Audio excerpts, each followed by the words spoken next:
Ya, kemudian mungkin ibu-ibu pernah mendengar yang namanya fajar. Fajar itu termasuk anak ABK, anak berkebutuhan khusus gitu kan, yang dimana ketika dia lahir itu sama ibunya, toh? Karena ibunya pulang, anaknya masih di inkubator begitu ya. Setiap sore dan pagi bapaknya itu mengantar air susu ibunya, asli dari air susu ibunya diantar ke rumah sakit setiap pagi dan sore. Bapaknya Fajar itu ketika mengantar susu itu selalu membacakan 1 juz surat dari Al-Quran. Fajar yang dinyatakan anak berkebutuhan khusus, yang mungkin dikatakan tidak seperti anak biasanya, hafal Quran di Indonesia.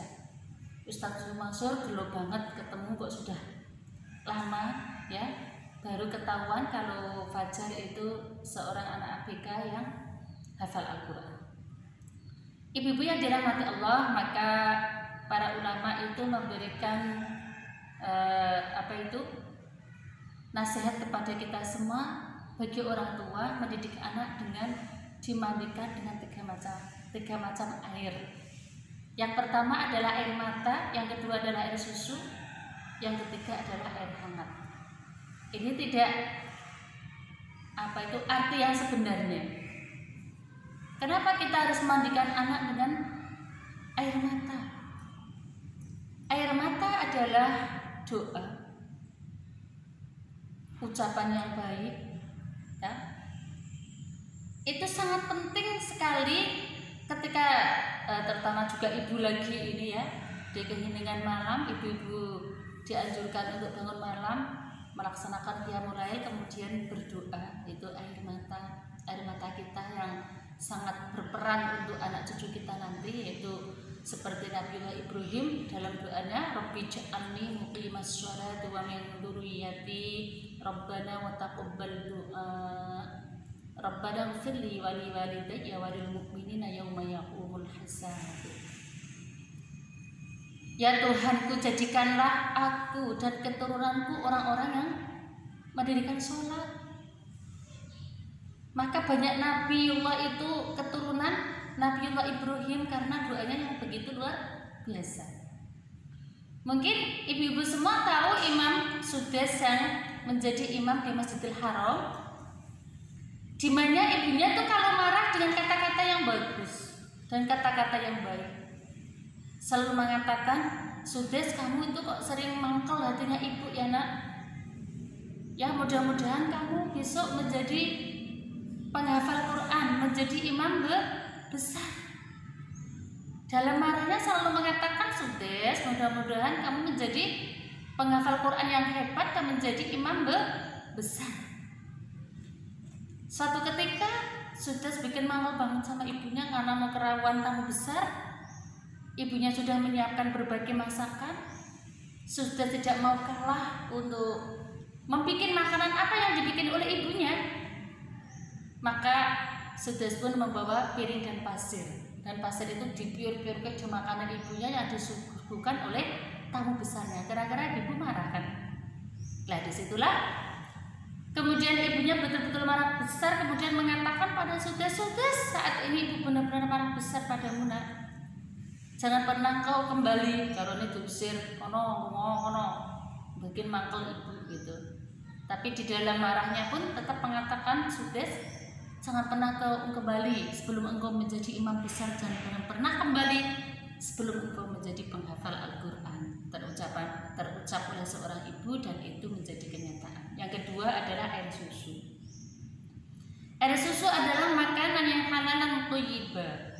Bapak ibu ini dalam pendidikan anak namanya memberikan biaya sekolah, kemudian memberikan makanan, pakaian, dan kebutuhan-kebutuhan yang lainnya.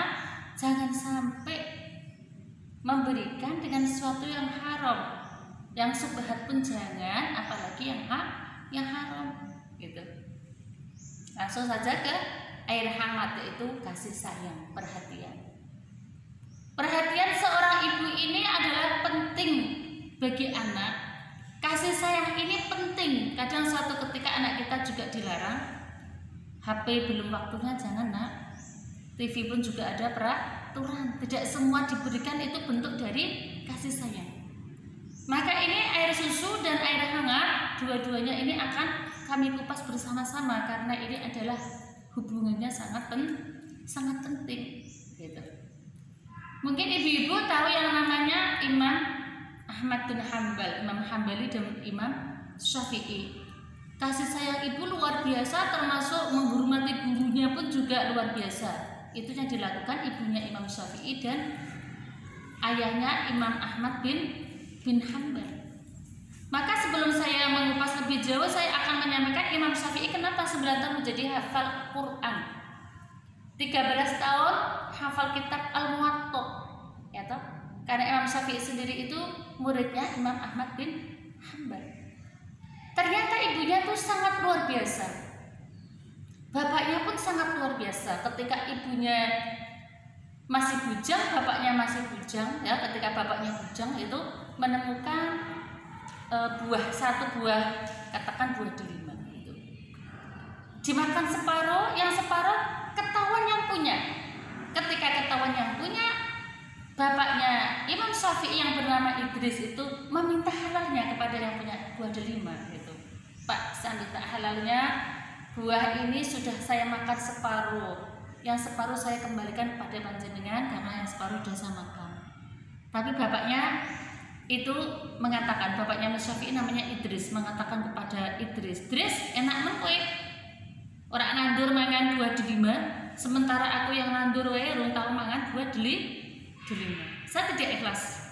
Kemudian Idris, bapaknya Mas Syafi'i, mengatakan kembali, bagaimana agar panjenengan menjadi ikhlas Pak? Gitu. Singkat cerita, engkau untuk mengikhlaskan separuh buah delima, engkau menjadi pembantuku selama 3 tahun. Nah di sini.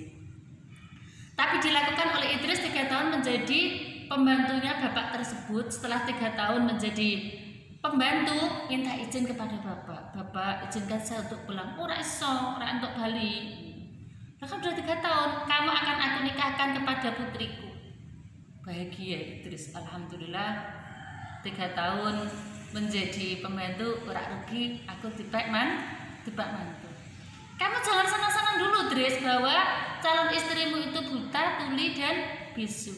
Sedih nggak? Calon istri buta, tuli dan bisu. Kemudian Idris dinikahkan oleh bapaknya si perempuan. Setelah menikah ditunjukkan kamarnya. Wah Idris, itu kamarmu di pojok sana, begitu. Nah, kemudian Idris uluk salam di kamar itu. Assalamualaikum warahmatullahi wabarakatuh. Dijawab nggak kira-kira? Dijawab. Kaget Idris. Loh, katanya bisu tapi kenapa membalas salamku? Katanya tuli, kenapa mendengar salamku? Ya. Katanya buta tapi matanya luar biasa indah gitu. Balik lagi ke bapaknya si perempuan. Bapak, kamar saya yang saya masukin itu bukan seorang yang bisu, tuli dan buta, tapi seorang perempuan yang cantik luar biasa. Dia menjawab salamku, dia mendengar salamku. Kemudian diterangkan oleh bapaknya si perempuan, wahai Idris, bahwa perempuan itu anakku, putriku. Saya katakan tuli karena dia enggak mau mendengar hal-hal yang buruk. Saya katakan bisu karena dia tidak mengerumpi seperti hal-halnya perempuan pada biasa. Dia suka berzikir dan baca Quran. Aku katakan dia buta, dia tidak mau melihat hal-hal yang haram untuk dilihatnya. Gitulah. Maka lahirlah seorang Imam Syafi'i yang luar biasa karena diawali seorang bapak dan seorang ibu yang begitu luar biasa. Kemudian langkah-langkah yang dilakukan oleh Imam Ahmad bin Hanbal, juga Imam Syafi'i, terhadap gurunya. Kenapa menjadi hebat, menjadi rujukan orang di dunia, menjadi ulama besar gitu kan? Karena bapak ibunya paham pendidikan bahwa menghormati gurunya itu penting. Maka ketika Imam Ahmad bin Hanbal itu selesai ngaji surat Al-Fatihah dengan baik dan benar, bapaknya Imam Ahmad bin Hanbal itu memberikan dinar yang banyak kepada gurunya, gitu kan? Kemudian gurunya pun justru bingung, Pak, saya mengajarkan surat Al-Fatihah, kenapa bapak memberikan dinar yang banyak ini? kata bapaknya Imam Ahmad bin Hanbal, kalau tak aku punya yang lebih banyak lagi, saking syukurku untuk anakku yang sudah lancar membaca surat Al-Fatihah akan aku berikan lagi. Nah sekarang itu kadang ibu-ibu punya perhitungan banget sama gurunya, TK, PAUD bayar 50.000 kemahalan gitu, apalagi ngaji TPQ bayar 20.000 kemahalan gitu. Kalau anak-anak kita ingin menjadi orang besar, contohlah mereka para imam besar. Itu bapaknya Imam Ahmad bin Hanbal karena punya uang. Bagaimana dengan Imam Syafi'i yang sudah yatim ketika lahir gitu kan? Yatim ketika lahir, ibunya pun memasrahkan kepada gurunya karena ibunya merasa tidak bisa memberikan biaya yang penuh kepada anaknya, yaitu Imam Syafi'i. Wahai Pak Yai atau Pak Ustadz gitu kan, karena saya untuk membiayai Imam Syafi'i begitu keterbatasan saya tidak bisa memberi biaya kepada Imam Syafi'i, maka aku serahkan Imam Syafi'i untuk menjadi khodim panjenengan, untuk menjadi rewangi panjenengan, disuruh apa aja saya ikhlas. Yang penting Imam Syafi'i ini nanti menjadi seorang anak yang berilmu ya. Maka keikhlasan orang tua terhadap gurunya, bagaimana mereka memasrahkan kepada putra-putranya. Dan saya punya buku yang berjudul Ibunda Para Ulama. Memang ibu-ibu itu memiliki peran penting sedini mungkin masih muda, anak-anak kita yang masih SMP, SMA menjadi calon ibu pun penting untuk diberikan bekal nanti akan agar menjadi ibu yang hebat. Kiranya cukup apa yang bisa kami sampaikan. Apabila ada kekurangan, ada tutur kata yang kurang berkenan, kami pribadi mohon maaf yang sebesarnya. Mudah-mudahan materi yang singkat ini bermanfaat untuk kita semua. Wal afu minkum, bila taqwa hidayah. Assalamualaikum warahmatullahi wabarakatuh.